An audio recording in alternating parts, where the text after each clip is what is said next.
enables better management of IT critical to success of enterprise strategy, effective governance of IT activities, effective management framework of policies, and many other business benefits, including efficiency gains and less reliance on experts, fewer errors, increased trust, etc. See this framework.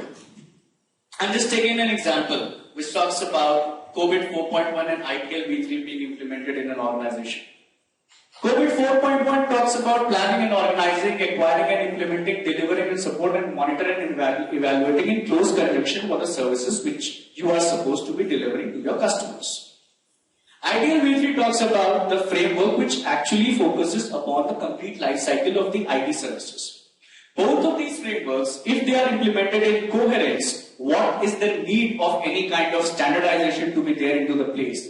And as I said, studies of the Gartner Group, study of the McKinsey Group, they tell that the figures tell that the returns which are coming out of implementing these frameworks are good enough.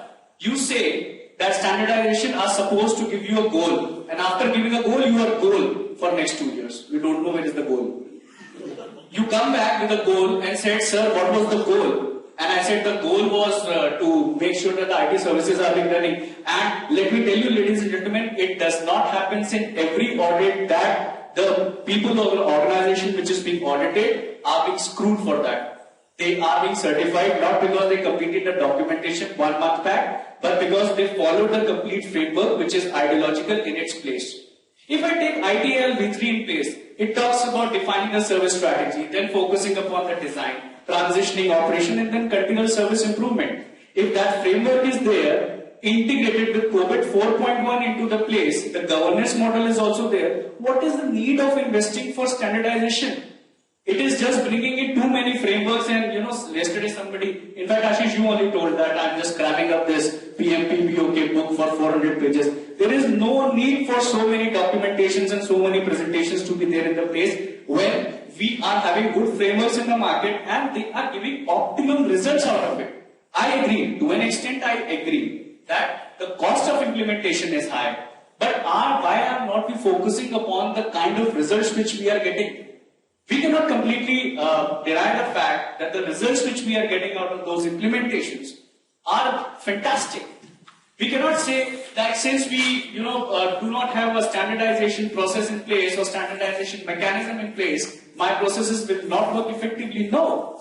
We have seen examples. You only gave examples of Toyota, you only gave examples of Google. They are not standardized, but then they are following their innovations and thought process in an effective manner. So I would like to say that when you have got certain things and certain frameworks which is already there, let's simplify, smart work it out and get the results out of it which we are already getting. And studies show that. It is not me who is just coming up and saying something. It is you agreed on some of the examples and some of the studies we also know that. So it's not about giving the goal and then you are goal and then come back with that policing mechanism that, sir, where are you now, where are you, what is the status? Doesn't make any sense. And if you think that if you are too rigid in your process, in the standardization, your innovation tree will not land up anywhere.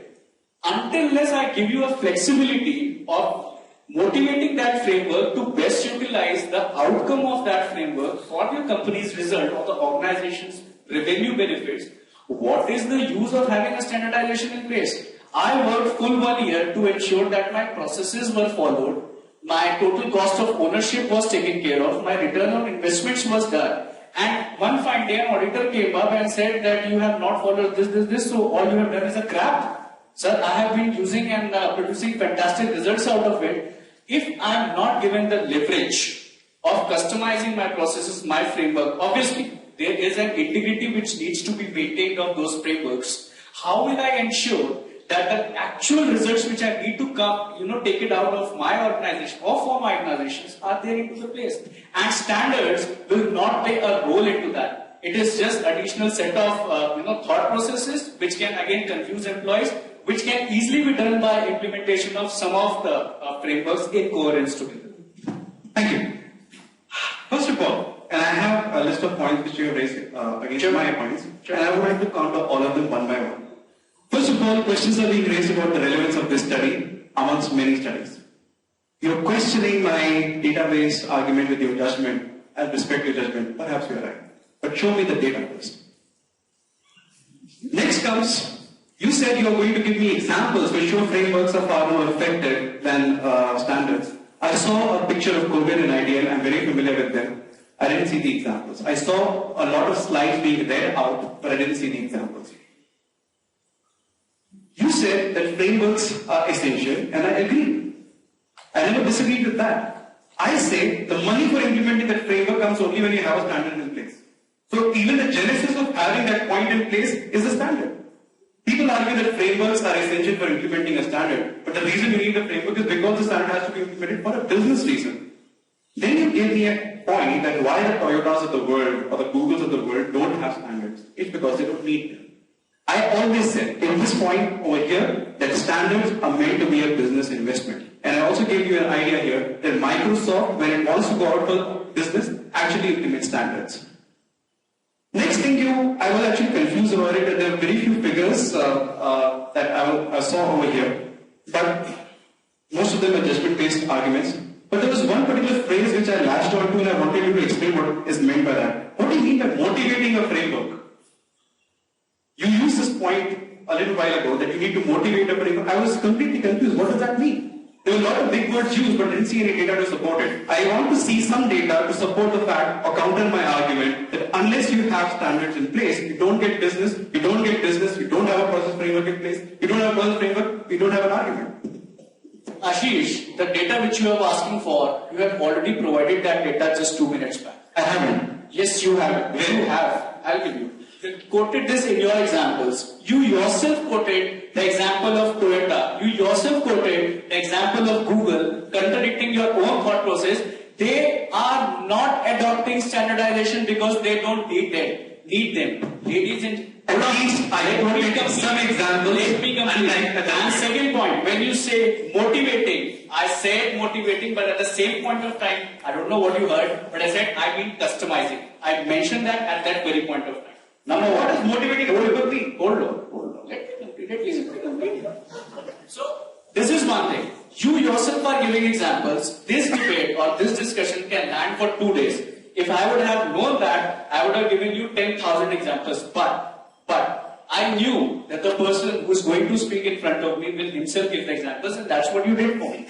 Toyota, Google, you said examples. They don't need process standardization because they don't need at all. They have got well-defined processes which are they are following as of day to day. How can you expect me to give the outcome of the ITL V3 for different industry standards in this case? I can do that. Fortunately, if I get the topic for the relevance of the ITSM or the revenues which will be getting out of it, which is one of the topics. I humbly apologize, but first of all, let me complete. See, I have given you a chance to say your words. Let me complete now. Sure, go ahead. Thank you. Let's respect the integrity of this debate. So, my point of concern over here is that you yourself are saying that they don't need standardization, which is very optimum. I mean, people are there. You're talking about examples. Let's talk example of one of the respected judges, Debashish Datta. He himself is an example of it. Remedy, which is implemented in some of the organizations, and not in some, many of the organizations, standard processes are there, and we customize them. And when we customize them, we take a proper authenticity and permission from the remedy developers. That, sir, may I customize this? Do you think that this? Let me complete. I said, let me complete.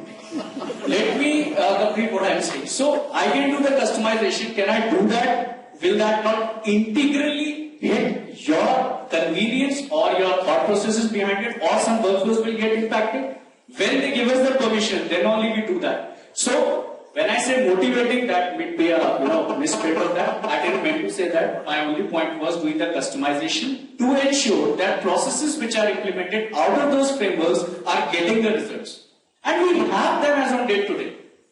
If you are asking me for this tree diagram, I am not challenging the person. And in fact, let me come. I said, I am not challenging this thing. I am ready to debate, and that's what I quoted. That I am ready to debate on this particular point. That this study, and there are many of them, this study is not appropriate. Like, I agree with you, but at the same time, I am ready to debate because I have my thoughts and I want to put it. So it's not about challenging the knowledge or integrity of a person who has developed a framework or a study. It's about discussing things.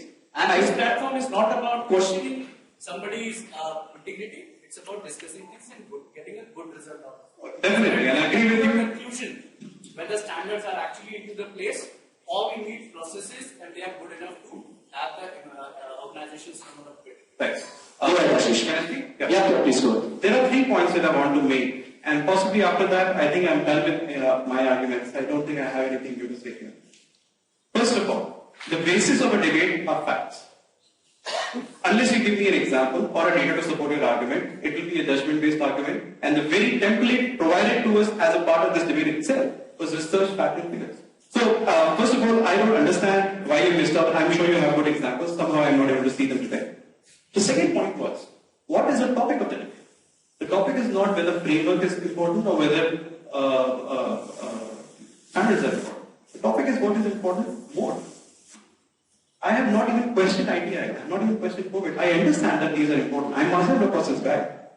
My basis contention for which I am looking for a reputation is that unless you have standards in place, you wouldn't even have a reason to implement the framework because you wouldn't get the business.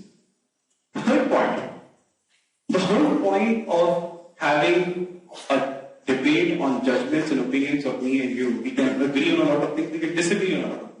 The whole point of having an argument is to make sure that we show a impartial view to the world that what exactly is there on the other side of the fence. I have shown you some points, I'm looking for yours. Sure. Let me, with due respect to 3 concluding points which you have given, Ashish, and I pay respect to whatever your thoughts are.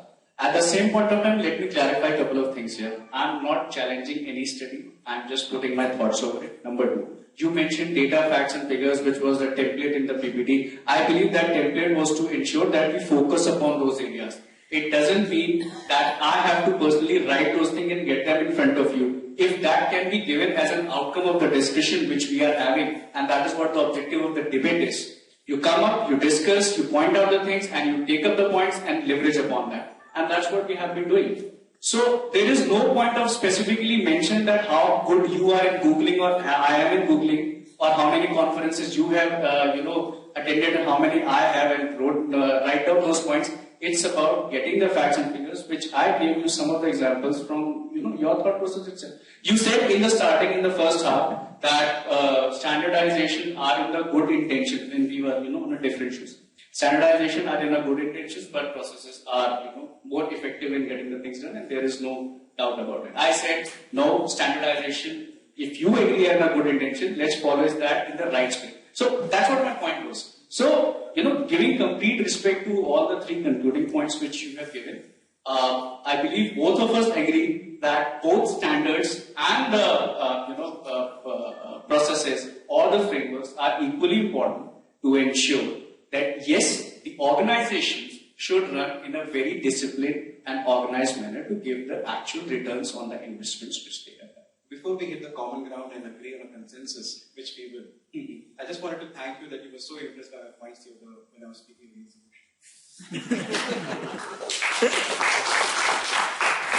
No, it's about it. I mean, we are doing the discussion in the right spirit. We want to ensure that we respect each other. It's just not a Lokpal debate or a parliamentary debate where I am not going to accept whatever you're saying. It was about coming to a conclusion, but it's just about discussing it in silence. That the audience actually get the actual message which we want to convey out of this discussion. And I agree. And I think if you look at, can you make our concluding remarks now, if it's fine with jury members? Because I think both of us have pretty much exhausted what we want. Yeah, there are too many points and too many facts and figures. Both of us have been arguing about a lot of things. Yeah. In the end, both of us, and we have been talking informally also. It's just about changing the hats and then putting your thoughts. So I don't think any one of us can disregard the importance of a framework. Yes. They both go hand in hand. It's impossible to conceive a standard without a framework. Right. And I'm sorry if would have hurted you when I said that this study is not appropriate. Because yes, at the point of discussion, I was actually not agreeing to, and I'm not agreeing to it as of now. But we can take that offline. Just want to study.